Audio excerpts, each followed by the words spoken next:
Hello everyone, আসসালামু আলাইকুম। কেমন আছেন আপনারা? ইফাত কিচেনে আপনাদের সবাইকে স্বাগতম। যথারীতিভাবে আজকে আপনাদের জন্য নিয়ে এসেছি হ্যাভি টেস্টি একটা রেসিপি। গ্রামগঞ্জে বা শহরে সবারই কিন্তু অনেক বেশি পছন্দের এই রেসিপি। ব্যক্তিগতভাবে আমারও অনেক পছন্দ। আজকে আমি কলার মোচার রেসিপি করে আপনাদের দেখাবো।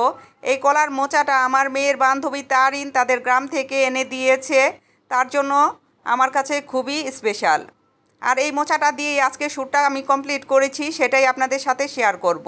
প্রথমে আমি কলার মোচাটা বেছে নেব। দেখেন আমি কিভাবে বেছে নিচ্ছি।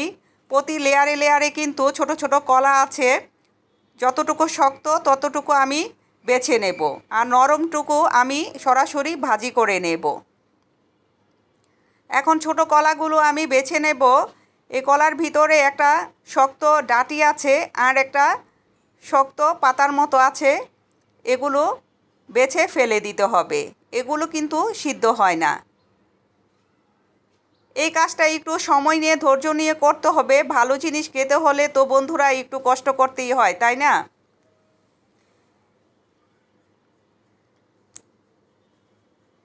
দেখেন কতগুলো বের হয়েছে, এগুলো আমি বাদ দিয়ে দেব। এখন আমি সরাসরি ভাজি করে নেব। আমার রেসিপিটি যদি আপনাদের ভালো লাগে প্লিজ আমার চ্যানেলটাকে সাবস্ক্রাইব করবেন, লাইক কমেন্ট শেয়ার করে আমার পাশে থাকবেন। নতুন যারা আজকে আমার চ্যানেলটাকে ভিজিট করছেন তাদের প্রতি রইল আমার অনেক অনেক কৃতজ্ঞতা ও ভালোবাসা। আমার রেসিপিটি যদি আপনাদের একটু হলেও ভালো লাগে তাহলে আমার চ্যানেলটাকে সাবস্ক্রাইব করবেন, লাইক কমেন্ট শেয়ার করে আমার পাশে থাকবেন।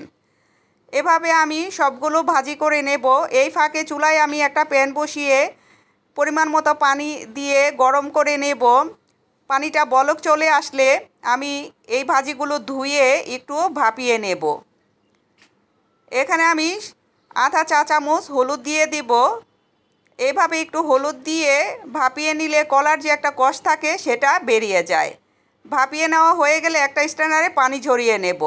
অন্য একটা প্যানে আমি পরিমাণ মতো তেল দিয়ে তেলটা গরম হয়ে আসলে এখানে আমি 1 কাপ পরিমাণ পেঁয়াজ কুচি দিয়ে দেব।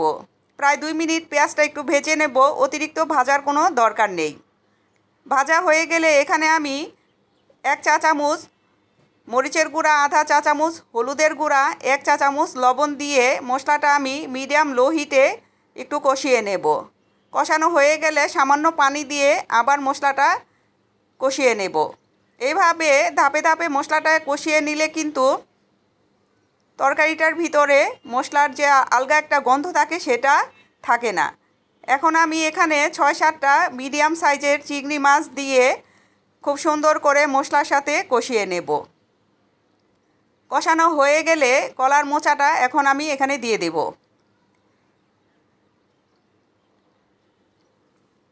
এই কলার মোচার রেসিপি কিন্তু পোলাও রোস্টেকেও হার মানায়, খুবই সুস্বাদু লাগে খেতে।